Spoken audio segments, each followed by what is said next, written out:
हजारों बच्चों से मिला, सब कहते हैं मैं इंजीनियर बनना चाहता हूं, मैं डॉक्टर बनना चाहता हूं, मैं आईएएस में जाना चाहता हूं। और जब मैं इनसे बात कर रहा था, मेरे माइंड में क्या था कि मेरा देश इनसे झूठ बोल रहा है। इंजीनियर कितने लोग बनेंगे, डॉक्टर कितने बनेंगे? 2%, 3%, 5%, 7%, 90% तो नहीं बन सकते। बट हर रोज हमारे बच्चों को कहा जाता है कि भैया इंजीनियर बनने का सपना देखो, डॉक्टर बनने का सपना देखो, लॉयर बनने का सपना देखो। और फिर उनके माता पिता से कहा जाता है ठीक है भैया, अब आप 10 लाख रुपए निकालो, 15 लाख रुपए निकालो, 20 लाख रुपए निकालो, 1 करोड़ रुपए निकालो, 2 करोड़ रुपए निकालो। दे नहीं पाते। तो आपने इमेजिनेशन को दबा दिया, हिस्ट्री को दबा दिया, और एजुकेशन का जो सिस्टम है उसमें आप एंट्री नहीं देते। और फिर लोग कहते हैं कि भैया सुपर पावर बनेगा। कहां से सुपर पावर बनेगा? 90% तो गेम ही नहीं खेल रहा है, 90% बाहर बैठा हुआ है, 5% लोग चला रहे हैं। अदानी जी जो भी बिजनेस खोलना चाहते हैं खोल सकते हैं, अंबानी जी हर बिजनेस में जा सकते हैं।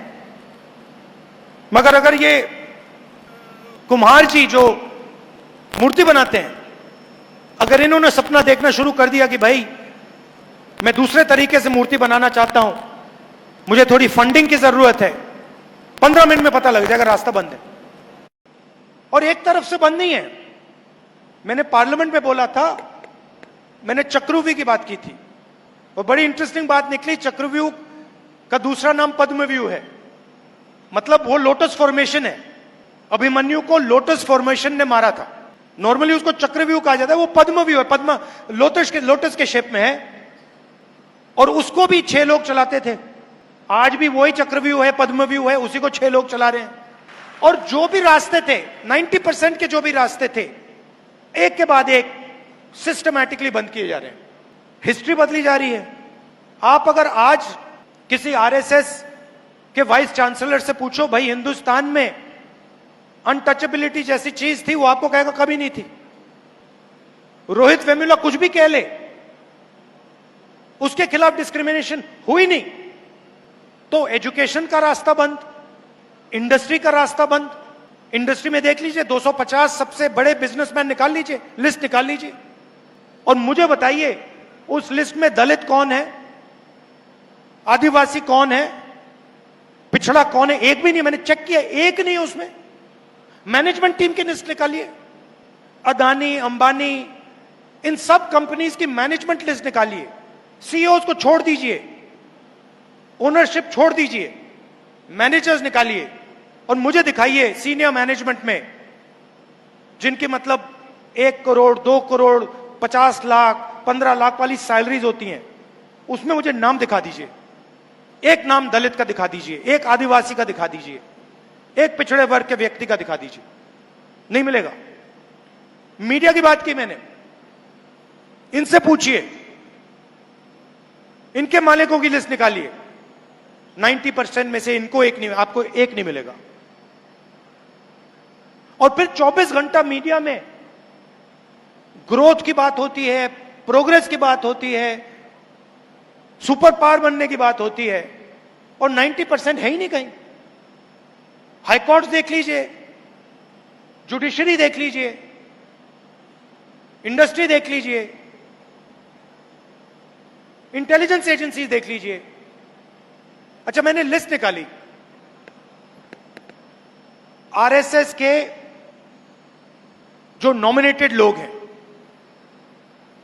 हजारों लोग हैं उसमें जो हिंदुस्तान का इंस्टीट्यूशनल इंफ्रास्ट्रक्चर में वो डालते हैं, संस्थाओं में डालते हैं। उसमें आपको एक दलित नहीं मिलेगा, एक आदिवासी नहीं मिलेगा, एक पिछड़ा ही मिलेगा। तो 90% के लिए सारे के सारे दरवाजे एक के बाद एक बंद हो रहे हैं। अग्निवीर क्या है? लोग कहते हैं अग्निवीर जवानों के लिए स्कीम है। अग्निवीर हिंदुस्तान के 90% लोगों के हाथ से पेंशन छीनने का स्कीम है। पहले अगर एक युवा आर्मी में जाता था, जवान बनता था, तो देश उसे कहता था कि देखिए, आपने देश को अपनी जिंदगी दी है, हम आपको प्रोटेक्शन देंगे,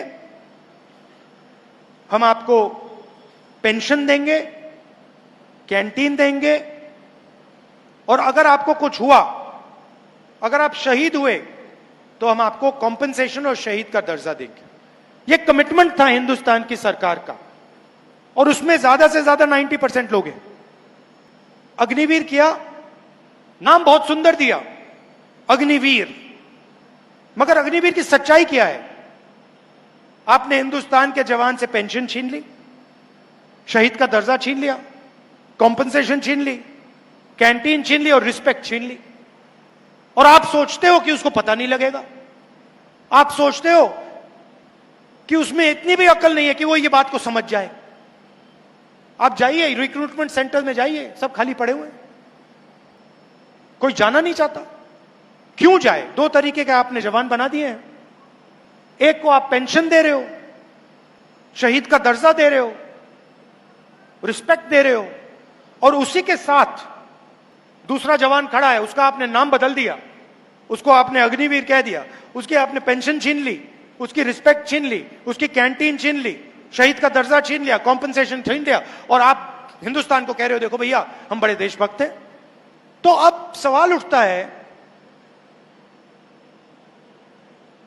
कि सालों से आरएसएस और बीजेपी ये काम कर रहे हैं, और फाउंडेशन यही है, कॉन्स्टिट्यूशन है, तो लड़ाई इसकी है, स्ट्रैटेजी ये है। मगर आगे क्या करना है? अगर हम कहें कि भैया कॉन्स्टिट्यूशन की रक्षा करनी है, तो फिर अगला पूछेगा भाई हां ठीक है, मगर कैसे? एक्शन क्या है कॉन्स्टिट्यूशन को बचाने की? तो दो तीन सिंपल से एक्शंस मुझे दिखाई दे रहे हैं। सबसे पहला एक्शन कॉन्स्टिट्यूशन को बचाने का, रिजर्वेशन की जो दीवार है 50% वाली, इसको तोड़कर हटाने का। क्योंकि आबादी 90% है, और जब मैं हिंदुस्तान की सरकार को देखता हूं, जो हिंदुस्तान के पूरे बजट को चलाता है, 90 आईएएस ऑफिसर्स इसको चलाते हैं। हिंदुस्तान के बजट का सारा पैसा, 100% पैसा ये 90 लोग डिसाइड करते हैं। 90 में से 3 ओबीसी हैं। आपकी आबादी 50% कम से कम, 90 में से 3 आपके। दलितों की आबादी 15%, उनके भी 3। आदिवासियों की आबादी 8%, उनका 1। मगर उससे बात समझ नहीं आती, 90 और 3 में से बात समझ नहीं आती। बात फाइनेंस से जब बात होती है तब समझ आती है। आपकी आबादी 50%, पिछड़ा वर्ग, ओबीसी, और हिंदुस्तान के बजट में अगर हिंदुस्तान 100 रुपए खर्च करता है, तो 5 रुपए का डिसीजन ओबीसी अफसर लेते हैं। आबादी 50% और फाइनेंशियल डिसीजन 5%। दलित 15% आबादी, 100 रुपए में से 1 रुपए का निर्णय वो लेते हैं। और आदिवासी 8%, 100 रुपए में से 10 पैसे का निर्णय वो लेते हैं। तो अगर आप 90% का पूरा फाइनेंशियल डिसीजन मेकिंग पावर जोड़ दो, तो 100 रुपए में से 6 रुपए 10 पैसे का निर्णय 90% हिंदुस्तान लेता है।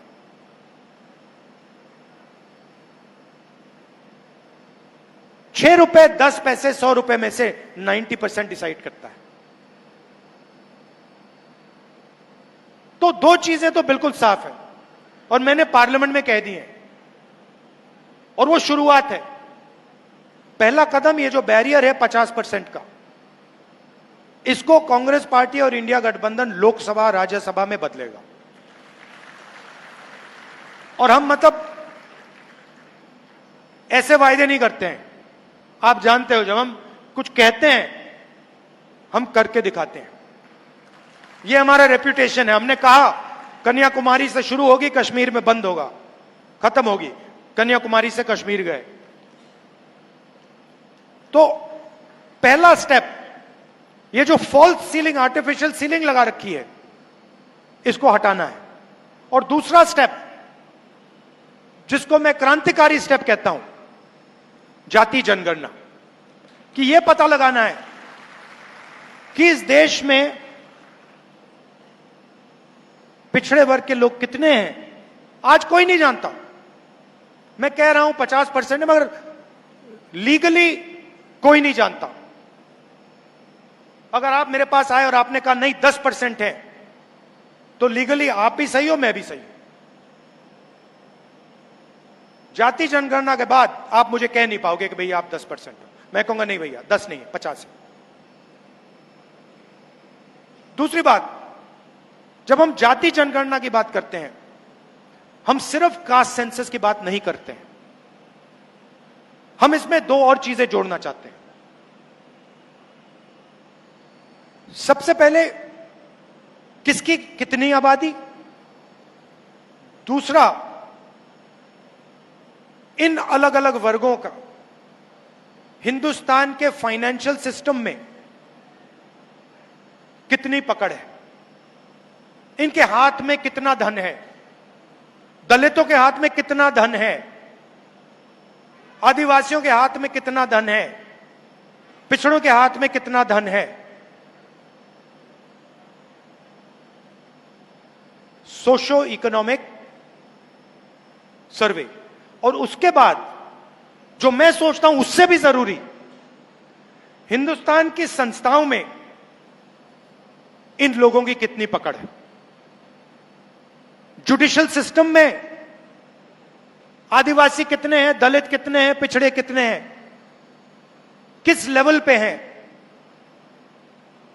मीडिया में कितने हैं, किस लेवल पे हैं। ब्यूरोक्रेसी में कितने हैं। आईएएस ऑफिसर्स कहां कहां बैठे हैं, कौन कौन कहां है, कितना बजट कौन संभाल रहा है।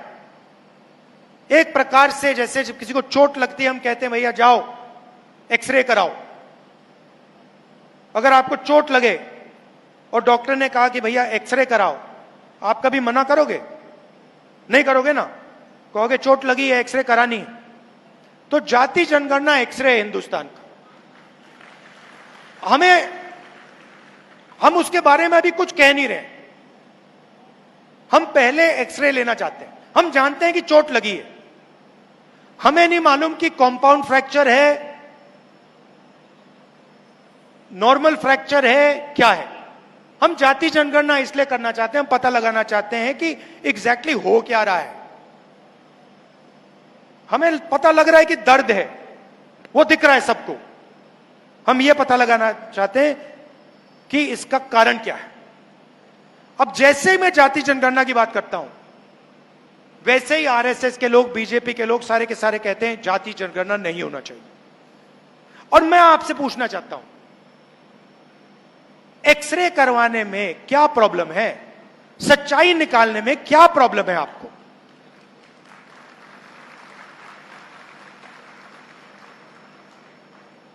ये जाति जनगणना नहीं कराना चाहते हैं क्योंकि ये सच्चाई से डरते हैं। ये चाहते हैं कि देश के जनता को पता ना लगे, 90% को पता ना लगे, देश का धन, देश की संस्थाएं, देश को चलाने का सिस्टम किसके हाथ में है, कितना किसके हाथ में। और यह भी मैंने कहा दिया है, खारगे जी ने कहा है, मैंने कहा है, कांग्रेस पार्टी की पूरी लीडरशिप ने वर्किंग कमेटी में कहा है कि 50% रिजर्वेशन की जो दीवार है उसको तोड़ेंगे और जाति जनगणना को लोकसभा में, राज्यसभा में पास करके दिखाएंगे। और आप ये भी समझ लीजिए इसको कोई शक्ति नहीं रोक सकती है। दुनिया में कोई शक्ति नहीं है। मोदी जी कुछ भी कर लें, कोई भी डांस गाना कर लें, बीजेपी कोई भी नाच ले,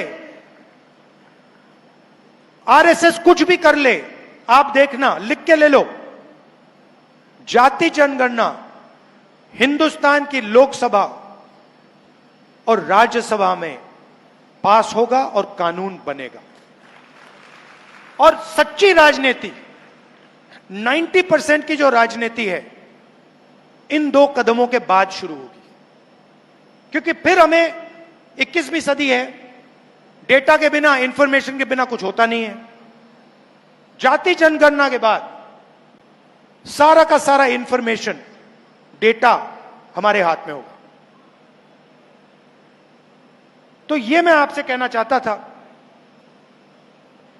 कि बीजेपी और आरएसएस सारे के सारे रास्ते बंद कर दिए। हमें रास्ते खोलने हैं, इसको डिफेंड करना है। क्योंकि अगर यह छिन गया तो फिर सब गया, और ये सब लोग जानते हैं।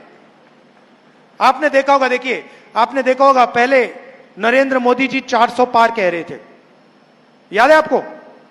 400 पार, 400 पार, मुस्कुराते थे, 56 इंच की छाती थी। उसके बाद क्या हुआ? उसके बाद हिंदुस्तान की जनता ने बिना उन्हें एक शब्द बोले उन्हें कह दिया, इसको आपने छुआ, फिर देखो क्या होता है। और आप सबको बहुत अच्छा लगा जब नरेंद्र मोदी जी ने कॉन्स्टिट्यूशन को अपने सिर पे ऐसे लगाया। वो लगाना पड़ा, वो इस किताब को मानते नहीं है। हिंदुस्तान की जनता ने उन्हें कहा, भैया सिर झुकाओ और इसको अपने माथे पे लगाओ, और उनको करना पड़ा। यह है हिंदुस्तान की जनता की शक्ति और हिंदुस्तान की जनता का ज्ञान। वो समझते हैं, गरीब से गरीब व्यक्ति समझता है कि अगर यह चला गया तो सब कुछ चला गया, और इसको हम कभी जाने नहीं देंगे। ये कुछ भी कर लें, यह नहीं जाएगा यहां से। और इसकी रक्षा करने के 2 सबसे बड़े तरीके हैं। इसका प्रोटेक्शन करने के लिए 2 सबसे बड़े तरीके हैं, जाति जनगणना और 50% की दीवार को तोड़ना। और तरीके भी हैं, मगर ये पहले 2 कदम हैं।